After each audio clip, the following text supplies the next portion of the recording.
नीलाम्बुजश्यामलकोमलाङ्गम्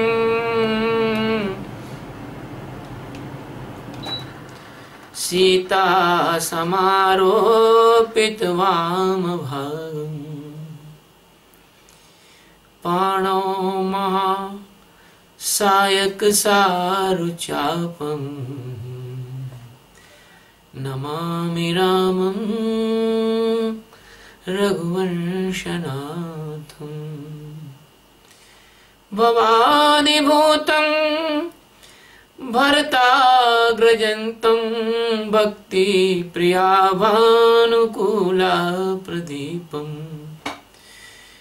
भूतेन्द्रनाथं भवनाथपादं भजामि रामं भवरोगवैद्यं लोकाभिरामं रणरङ्गधीरं राजीवनेत्रं रघुवंशनाथं कारुण्यरूपं करुणाकरन्तं श्रीरामचन्द्रं शरणं प्रपद्ये। आज भगवान श्री राम जी के कृपा प्रसाद और उनके द्वारा दी गई प्रेरणा के अनुसार भगवान के बिना तो पत्ता नहीं हिलता है। भगवान ने चाहा कि उनके वाल्मीकि रामायण का ये जो अकिंचन स्वामी सच्चिदानंद आपके सामने बैठा हुआ है, ये उनका गुणानुवाद गाए। तो भगवान के गुणानुवाद के लिए आज 24वां सर्ग यानी 24वां सर्ग ले रहे हैं। 24वां सर्ग ले रहे हैं।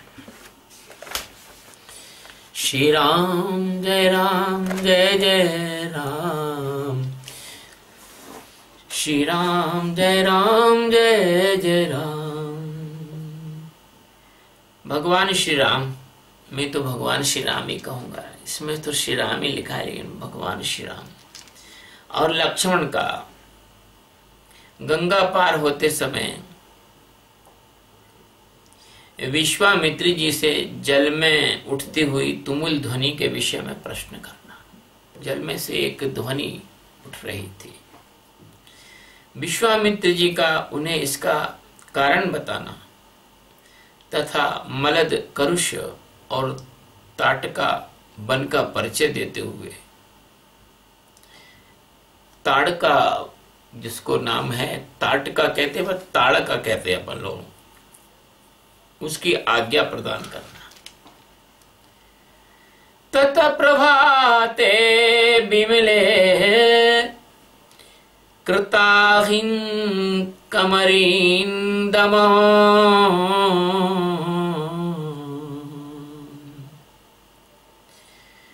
विश्वामित्रं पुरस्कृत्य नद्यास्तीरमुपागतौ। तदंतर निर्मल प्रभात काल में नित्य कर्म से निवृत्त हुए विश्वामित्र जी को आगे करके शत्रु दमन वीर श्री राम और लक्ष्मण गंगा नदी के तट पर पहुंचे। मां गंगा, तुम धन्य हो। कैसे तुम धन्य हो कि तुम परम भगवान विष्णु के चरणों से निकली और भगवान विष्णु के चरणों को पखारी और भगवान विष्णु के तुमने साक्षात दर्शन किए है भगवान राम के रूप में। इसलिए तो तुम सारे संसार की मां हो, मेरी भी तुम धन्य हो। तेज सर्वे महात्मानो मुनियः संशीतव्रतः उपस्पाप्य शुभां नाभम् विश्वामित्रमथाब्रुवन्। उस समय उत्तम व्रत का पालन करने वाले उन दोनों पुण्याश्रय निवासी महात्मा मुनियों ने एक सुंदर नाव मंगवा कर विश्वामित्र जी को दी और उनसे कहा, आरोहतु भवान नावम राजपुत्र पुरस्कृतः अरिष्टम अरिष्ट गच्छ पंथानम मा भूतकालस्य पर्ययम्। महर्षि, आप इन राजकुमारों को आगे करके इस नाव पर बैठ जाइए। राजकुमारों को आगे क्यों करा? बच्चों को नाव पर पहले चढ़ाया जाता है। आप कार में भी बैठते हैं तो बच्चों को और पत्नी को आप पहले बिठा देते हो, उसके बाद आप ड्राइविंग सीट पर बैठते हो, क्योंकि बच्चे हमारी जिम्मेदारियां हैं, उत्तरदायित्व है। पत्नी हमारी जिम्मेदारी है, उत्तरदायित्व है। उनकी रक्षा करना, उनको संकट से बचाना ही हमारा कर्तव्य है। ऐसे राम और लक्ष्मण भगवान वशिष्ठ जी की जिम्मेदारी थी। तो मार्ग को निर्विघ्नता पूर्व तय कीजिए, इसमें विलंब न हो। क्यों विलंब न हो? उसका कारण यही था कि वो जानते थे कि ताड़का आ सकती, इनको परेशान कर सकती है। विश्वामित्रस्तेत्युक्त्वा तानशीन प्रतिपूज्यश्च विश्वामित्रस्तथेत्युक्त्वा तानशीन प्रतिपूज्य च ततार सहितस्ताभ्याम् सरितं सागरंगमा। ये ततार शब्द पे ध्यान देना। रूस में तातार नाम की एक जाति पाई जाती है। ये तातार शब्द जो है वो तातार शब्द बना है रूस जाके। रूस के जो लोग हैं वो हमसे अलग नहीं है। रूस के लोगों में और भारतीय लोगों में ज्यादा अंतर नहीं है, थोड़ा सा मॉडिफिकेशन है डीएनए में। इसलिए आप देखना कि रूस के लोग भारतीय संस्कृति के थोड़े निकट दिखेंगे आपको। तो विश्वामित्र जी ने कहा, बहुत अच्छा। उन महर्षियों की सराहना की और वे श्री राम और लक्ष्मण के साथ समुद्र गामिनी गंगा नदी को पार करने लगे। समुद्र गामिनी यानी समुद्र की ओर जाने वाली। तत्र शुश्राववे शब्दम तोयसंरंभवर्धितम् मध्यमागम्य तोयस्य तस्य शब्दस्य निश्चयम् ज्ञातु कामो महातेजः सह रामः कनीयसा। गंगा के बीच धारा में आने पर छोटे भाई सहित महातेजस्वी श्री राम जी को दो जलों के टकराने की भारी आवाज सुनाई दी। यह कैसी आवाज है, क्यों और कहां से आ रही है, इस बात को निश्चय पूर्वक जानने की इच्छा उनके मन में जाग उठी। अथ रामः सरिन्मध्ये पप्रच्छ मुनि पुंगवम् वारिणो मिथ्यमानस्य किमयं तुमुलो ध्वनि। तब श्री राम जी ने नदी के मध्य भाग में मुनिवर विश्वामित्र से पूछा कि जल के परस्पर मिलने से यहाँ ऐसी तुमुल ध्वनि क्यों हो रही है। राघवस्य वचः श्रुत्वा कौतूहल समन्वितम् कथयामास धर्मात्मा तस्य शब्दस्य निश्चयम्।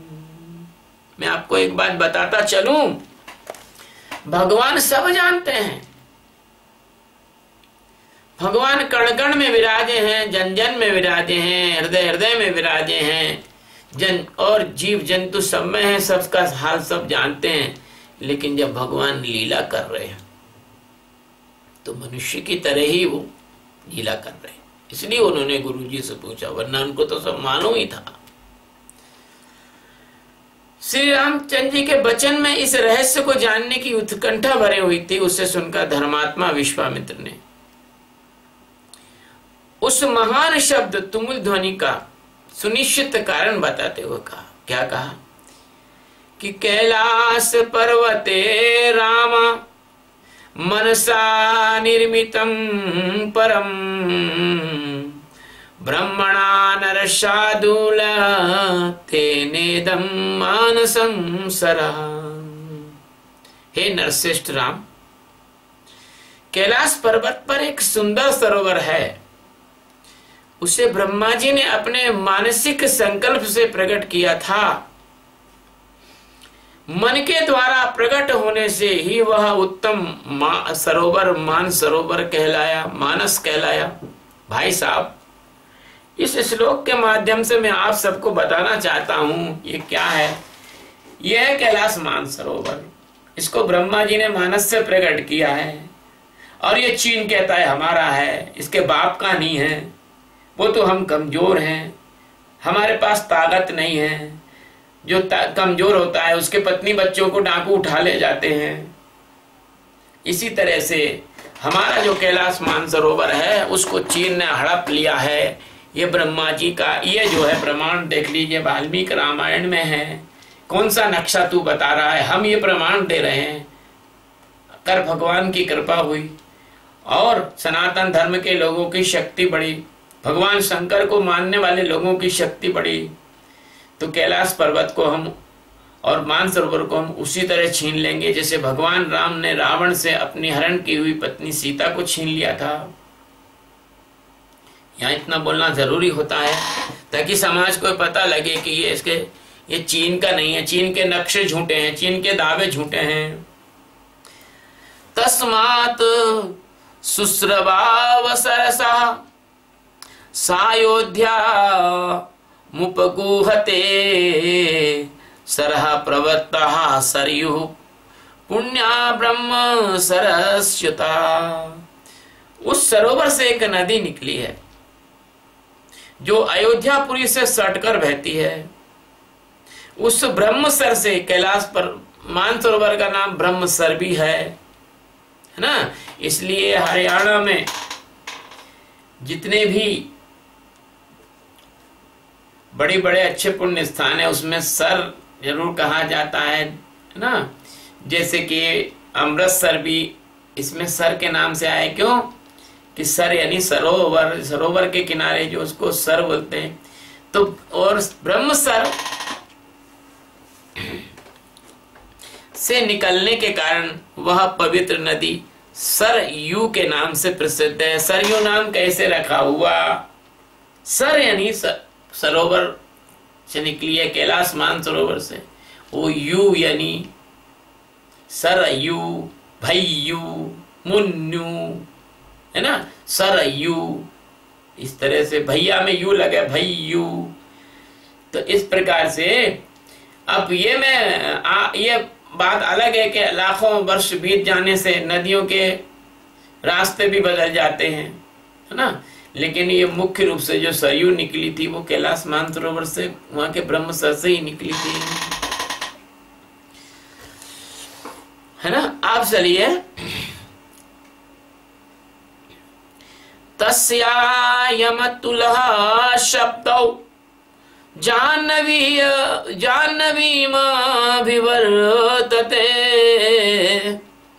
वारि संक्षोभजो राम प्रणामं नियतः कुरु।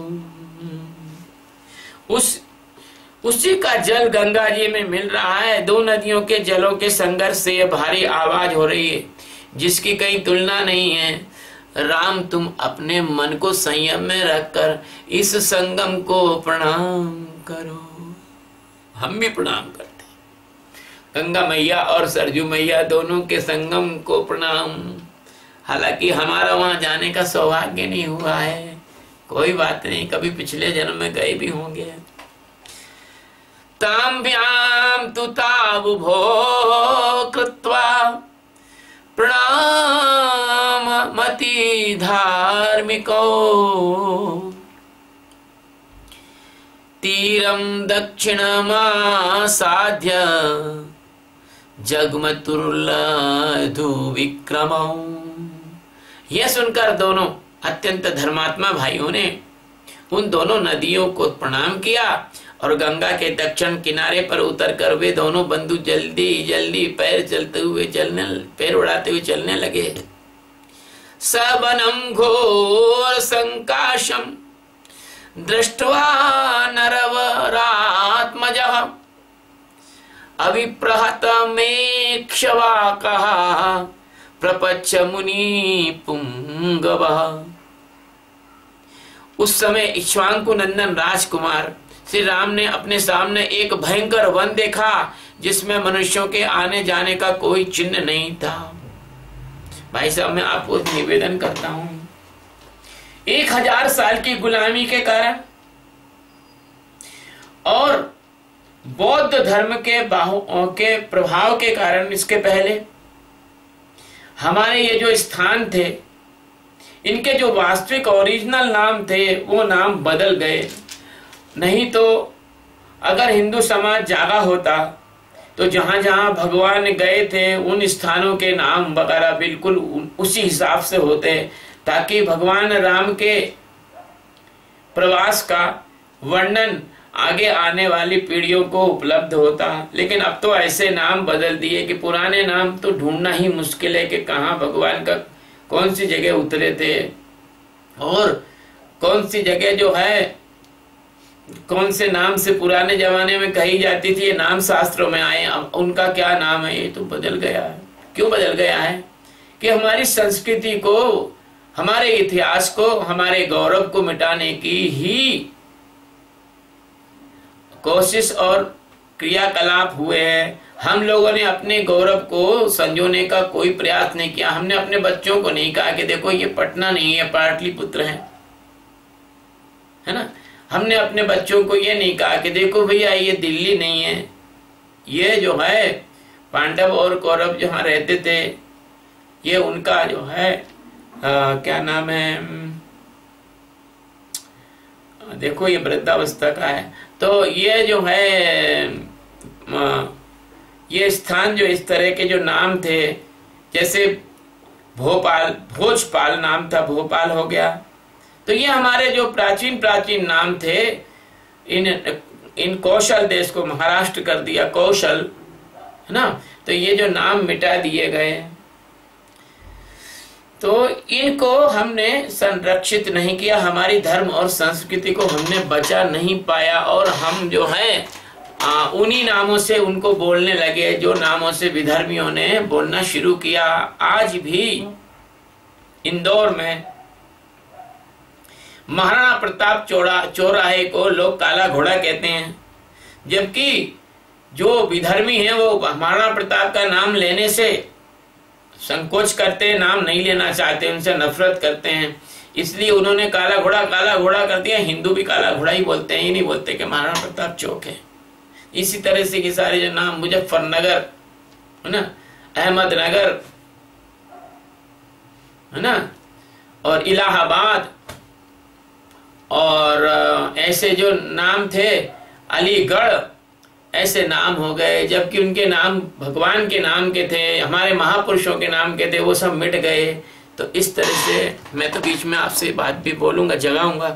तो भयंकर वन देखा जिसमें मनुष्यों के आने का कोई चिन्ह नहीं, क्योंकि मनुष्यों के आने के जो चिन्ह होते हैं वो अलग होते हैं, पगडंडियां बन जाती हैं, पैरों के चिन्ह होते हैं, वहां पर कहीं कहीं जगह पर जो है घास नहीं होती, कहीं कहीं जगह पर पत्ते ज्यादा नहीं होते।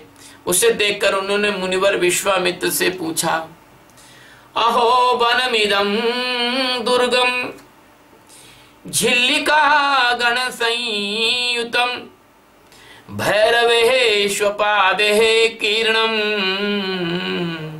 शकुंतेर दारुणारभे। नाना प्रकारे शकुनेर्वाश्य दिभैरवस्वने। गुरुदेव, ये वन तो बड़ा ही अद्भुत और दुर्गम है। यहाँ चारों ओर झिल्लियों की झंकार सुनाई देती है, भयानक हिंसक जंतु भरे हुए, भयंकर बोली बोलने वाले पक्षी सब और फैले हुए हैं, नाना प्रकार के विहंगम भीषण स्वर में चहचहा रहे हैं। सिंह व्याघ्र बराहेश्च वारणेशापि शोभितम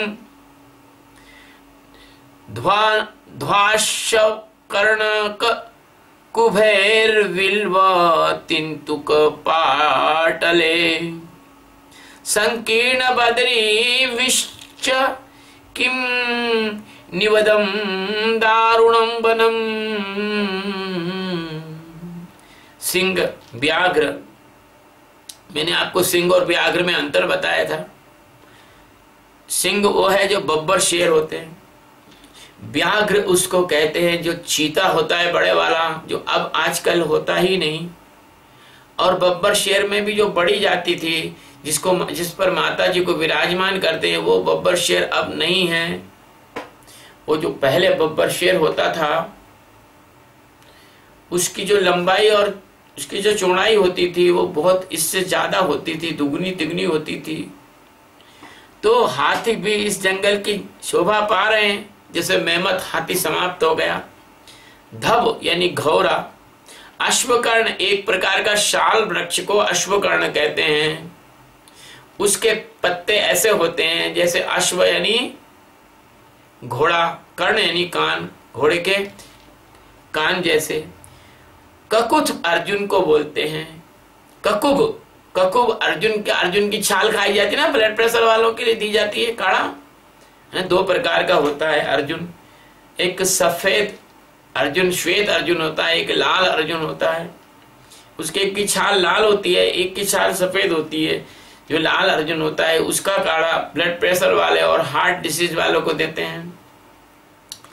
बेल, तिंदुक यानी तेंदु, जो तेंदु पत्ता जिससे आजकल बीड़ी भी बनाते हैं, तेंदु पत्ता, जिससे पहले हमारे जमाने में पत्तल और दोने भी बनाए जाते थे, पलास से भी और तेंदु से, दोनों से। पाटल यानी पाड़र और बेर के वृक्षों से भरा हुआ ये भयंकर वन है। देख लीजिए, इसमें आपको इकोलॉजी भी मिल जाएगी। इसमें जो वाल्मीकि रामायण है, इसमें आपको फ्लोरा भी मिल जाएगा और फोना भी मिल जाएगा। फ्लोरा मीन्स वनस्पति, फ्लोरा और फोना मीन्स जीव जंतु का वर्णन। तमुवाच महातेजा विश्वामित्रो महामुनिः श्रूयतां वत्स काकुत्थ यस्येतद्दारुणं वनम्। तब महातेजस्वी महामुनि विश्वामित्र ने उनसे कहा, वत्स ककुत्स नंदन, ये भयंकर वन जिसके अधिकार में रहा है उसका परिचय भी सुन लो। एतो जनपदो स्फीतो पूर्वमास्तां नरोत्तम मलदाश्च करुणाश्च देव निर्माण निर्मितो। पूर्व काल में यहाँ दो समृद्धशाली जनपद थे, एक का नाम था मलद और दूसरे का नाम था करुष। ये दोनों देश देवताओं के प्रयत्न से निर्मित हुए थे। जैसे अभी आप राजस्थान में चले जाओ, रणथंभौर का जो किला है वहां पर जंगल हो गया है, वहां सिंह रहते हैं। वहां पर अब वो रणथंभौर के किले के आसपास के जंगल में आबादी बहुत कम हो गई है। ऐसे ही हमारे इस प्रकृति में नगर बसते हैं, जंगल हो जाते हैं, खंडर हो जाते हैं। प्रकृति का चक्र है। पुरा व्रत बधे राम मलेन समविप्लुतम् क्षुधा चैव सहस्राक्षं ब्रह्म हत्या समाविशत।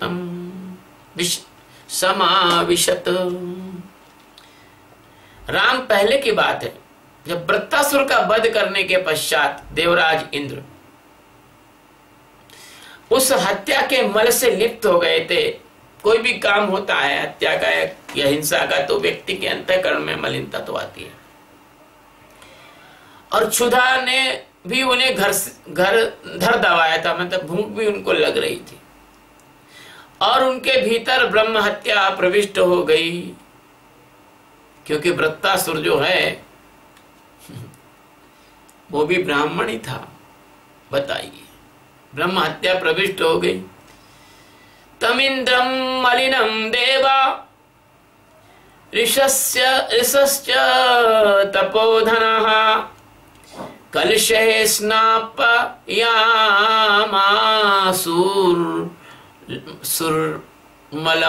चास्य प्रमोचयन्। कलशे स्नापयामासुर्मलं चास्य प्रमोचयन्। तब देवताओं तथा तपोधन ऋषियों ने मलिन इंद्र को वहां गंगा जल से भरे हुए कलशों द्वारा नहलाया। जब गंगा जल के कलशों से नहलाया तो उसके मल यानी कारुष शुद्धा को छुड़ा दिया। अब हम आपको बता देते हैं, कोई कितना भी पापी हो और धर्म छोड़ के भी चला गया हो, अगर गंगा जल के कलशों से वो स्नान करके गंगा जल का आचमन करके एक बार प्रेम से जय श्री राम या जय श्री कृष्ण या ओम नमो भगवते वासुदेवाय बोल देगा, उसी वक्त उसके सारे पाप भी नष्ट हो जाएंगे और पुनः हिंदू धर्म में प्रवेश भी हो सकता है उसका। ये तरकीब है इसमें बताई गई है ना। जब इंद्र का ब्रह्म हत्या का पाप, क्योंकि बहुत बड़ा पाप होता है, वो धुल गया गंगा मैया की कृपा से। तो ऐसा भी हो सकता है कि जिन लोगों ने गलती से गौमांस खा लिया हो, या जिन्होंने गलती से कोई पाप कर लिए हो, हत्या कर दी हो, किसी तरह का वो गलत काम कर दिया हो, परस्त्री गमन कर लिया हो, या कहीं चोरी चकारी कर ली हो, या अपने धर्म से विचलित हो गए हो, या भगवान के खिलाफ कुछ काम गलती से कर दिया हो, या लोगों की सिखावट में आके कर दिया हो, तो वो पुनः पवित्र यदि होना चाहते हैं तो गंगा में डुबकियां लगाएं, और डुबकियां लगा के भगवान का नाम श्रद्धा पूर्वक, आदर पूर्वक, भक्ति पूर्वक ले, वो शुद्ध हो जाएंगे। इह भूम्यां मलं दत्वा देवाः कारुषमेव च शरीरजं महेन्द्रस्य ततो हर्षं प्रपेदिरे।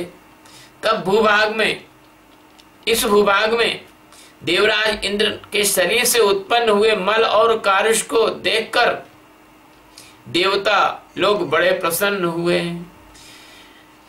निर्मलो निष्करूपश्च शुद्ध इंद्रो यथाभवत् ततो देशस्य सुप्रीतो वरं प्राददानुत्तमम्। इमो जनपदो स्फीतो ख्यातिलोके गमिष्यतः मरदाश्च कारुषाश्च ममांगलमलधारिणो। इंद्र पूर्वत निर्मल और निष्करुष मतलब क्षुधाहीन, निष्करुष, करुष मतलब भूख, क्षुधा, और शुद्ध हो गए। तब उन्होंने प्रसन्न होकर इस देश को यह उत्तम वर प्रदान किया। ये दोनों जनपद लोक में मलद और करुष नाम से विख्यात होंगे। मलद इसलिए कि उनका मल जो है वो निकला वहां, करुष का मतलब उनकी भूख वहां खत्म हुई। मेरे अंग जनित मल को धारण करने वाले ये दोनों देश समृद्धशाली ही होंगे। साधु साध्वती तम देवा पाकशासन मब्रुवन देशस्य पूजां तां दृष्ट्वा कृतां शक्रेण धीमता। बुद्धिमान इंद्र के द्वारा दी गई उस देश की वह पूजा देखकर देवताओं ने पाक शासन को बारंबार साधुवाद दिया ये देखो देवताओं ने पाक शासन को, ये पाकिस्तान में पाक शब्द ये हम ही से चुरा के ले गए और हम ही को बेवकूफ बनाते हैं। ये देख लीजिए, इसमें आया हुआ है वाल्मीकि रामायण में, ये पाकिस्तान बनाया। पाक कहते ना, पाक, भारत और पाक संबंध, भारत और पाक युद्ध, ये है पाक। अभी देखो हमारे ग्रंथों में सब चीजों का उत्तर मिल जाएगा आपको। एतो जनपदो स्फीतो दीर्घ काल मरिंदम मलदाश्च कारुषाश्च मुदिता धन धान्यता। शत्रुदमन श्री राम जी सुनिए, मलद और कारुष ये दोनों जनपद दीर्घ काल तक, अत्यंत लंबे काल तक समृद्धशाली और धन धान्य से संपन्न तथा सुखी रहे हैं। अब आगे क्या होता है? कस्यचित्वथ कालस्य यक्षिणी कामरूपिणी बलम नागसहस्तस्य धारयन्ती तदा हयभूत। कुछ काल के बाद यहाँ इच्छा अनुसार रूप धारण करने वाली एक यक्षिणी आई, जो अपने शरीर को किसी भी रूप में बदल लेती थी, चाहे जो बन जाती थी। हाथी बन जाए, कुत्ता बन जाए, शेर बन जाए, गीदड़ बन जाए, चीता बन जाए, सांप बन जाए, बिच्छू बन जाए, स्त्री बन जाए, पुरुष बन जाए, राजा बन जाए, जो वो चाहती थी वो इच्छा अनुसार रूप धारण कर लेती थी। आई जो अपने शरीर में 1000 हाथियों का बल धारण करती थी, जैसे अर्जुन के इसके भीम के हाथों में 10,000 हाथी का बल था, तो वो 1000 हाथियों का बल धारण करती थी। ताटका नाम भद्रं ते भार्या सुंदस्य धीमतः मारीचो राक्षसः पुत्रो यस्याः शक्र पराक्रमः वृत्तबाहुर्महर्षिषो विपुलास्य तनूर्महान्। उसका नाम ताटका है। वह बुद्धिमान सुंद नामक दैत्य की पत्नी है। सुंद उसका पति है। तुम्हारा कल्याण हो हे वीरपुत्र। मारीच नामक राक्षस जो इंद्र के समान पराक्रमी है, उस ताटका का ही पुत्र है और उसकी भुजाएं गोल, मस्तक बहुत बड़ा और मुंह फैला हुआ और शरीर बड़ा विशाल है। राक्षसो भैरवाकारो नित्यं त्रासयते प्रजा इमहो जनपदो नित्यं विनाशयति राघव। मलदाश्च कारुषाश्च ताटका दुष्टचारिणी। वह भयानक आकार वाली राक्षस यहाँ की प्रजा को सदा ही त्रास पहुंचाता रहता है। कौन? उसका पुत्र मारीच। रघुनंदन वह दुराचारणी ताटका भी सदा मलद और कारुष इन दोनों जनपदों का विनाश करती रहती है। दुराचारणी शब्द का प्रयोग किया है। इसके अंदर बहुत सारी चीजें विद्यमान है, जैसे शूर्पणखा भी दुराचारणी थी। दुर यानी बुरा आचरण करने वाली। इसमें सभी चीजें आ जाएंगी, समझ जाओ, मैं नहीं कहूंगा। सेयम पंथानमावृत्य वसत्यत्यर्धयोजने अतः एव च गन्तव्यं ताटकाया वनं यत स्वबाहुबलमाश्रित्य जहिमां दुष्टचारिणी। वह यक्षिणी जो राक्षस की पत्नी है, 1.5 योजन यानी 6 कोस। अब समझ जाना, आप ये बता दिया उन्होंने। अभी आगे याद रखना कि 1.5 योजन का मतलब होता है 6 कोस, मतलब 4 कोस का 1 योजन होता है। तक के मार्ग को घेरकर इस वन में रहती है। जैसे कि हमारे यहाँ पर एक ताड़का है दिल्ली में, जो बहुत बड़े क्षेत्र को घेर कर रहती है, जबकि उसको इतने बड़े क्षेत्र को घेर कर रहने की जरूरत नहीं है। उसका पुत्र भी एक बहुत बड़े क्षेत्र को घेर कर रहता है और उसकी पुत्री भी एक बहुत बड़े क्षेत्र को घेर कर रहती थी। अभी अभी खाली करवा रहे हैं उस क्षेत्र को। ये राक्षसी वृत्ति होती है, जरूरत से ज्यादा जगह पर अपना अधिकार जमाना। तो 1.5 योजन 6 कोस तक के मार्ग को घेर कर इस वन में रहती है। अतः हम लोगों को जिस ओर से ताड़का बन है उधर ही चलना चाहिए। तुम अपने बाहुबल का सहारा लेकर इस दुराचारणी को मार डालो। भगवान गुरुदेव ने आज्ञा दे दी, मार डालो। जो गुरु कहे वो करना ही पड़ता है, करना ही चाहिए। मन योगादिमं देशम कुरु निष्कंटकम पुनः नहीं कश्चिदम देशम शक्तो ह्यागंतुमीदृशम। मेरी आज्ञा से इस देश को पुनः निष्कंटक बना दो, इस देश को सुरक्षित बना दो, शांति प्रिय बना दो, इसका खतरा हटा दो, ताकि यहाँ के जो लोग हैं, इस प्रदेश के लोग शांति पूर्वक जीने लगे। यह देश ऐसा रमणीय है तो भी इस समय कोई यहाँ पर आ नहीं सकता, सब डरते हैं। इसलिए तुम्हारे प्रश्न का उत्तर है कि इस वन में कोई मनुष्य के निशान क्यों नहीं है, कोई ताड़का के डर से कोई इस वन में नहीं आता है। यक्षिण्या घोरया राम उत्सादितमसहया एतत्ते सर्वमाख्यातं यथेतदारुणं वनम्।